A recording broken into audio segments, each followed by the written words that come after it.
لکه ډېر ګڼ شمېر مثالونه زما په نظر لاندې شته دی، د ستاسو په ژوند کې به تېر شوي وي.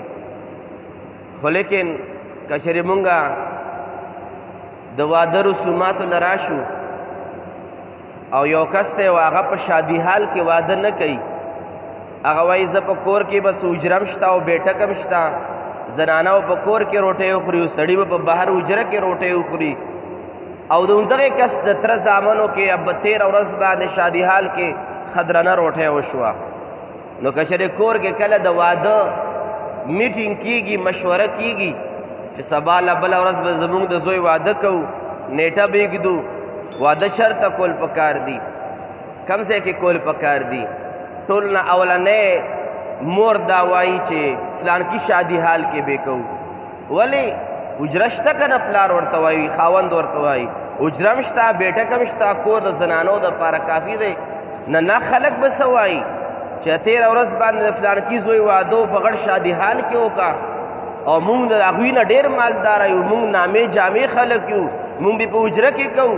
خلک به څه وایي چې هغوی نه غریبانو په شادي حال کې وکړو او موږ به په حجره کې کوو. هغه 2.5 لکه روپۍ موږ نه په شادي حال کې لاړې شي، صرف د یو خبرې د وجې نه چې خلک به څه وایي.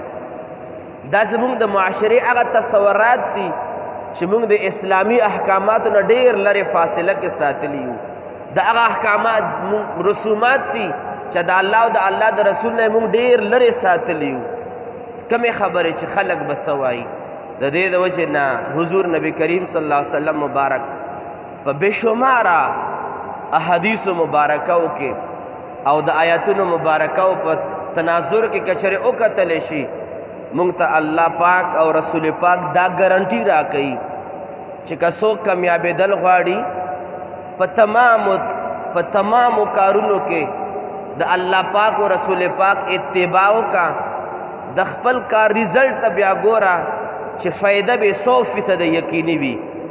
او که د خپل سوچ او د فکر مطابق یو انسان یو کار کوي، ریزلټ یقینیم کېدی شي، نقصانیم کېدی شي.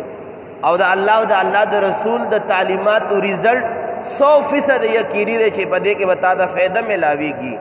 ځکه قرآن کریم فرقان حمید کې رب ذوالجلال ارشاد فرمایي من یطع الله ورسوله، چا چې الله او د الله د رسول اتباع وکړه د ژوند په هر ډګر کې، چاند د الله او د الله د رسول اتباع وکړه، قرآن کریم فرمان زړه ته اچول پکار دی. رب العالمین فرمایي فقد فاز فوزا عظیما، دغه انسان په لویه کامیابۍ باندې فائز شو چې چا د ژوند کردار او د ژوند طریقې کار کې د الله او د الله د رسول تابعداري وکړه، دی په عظیمه کامیابۍ باندې فائز شو.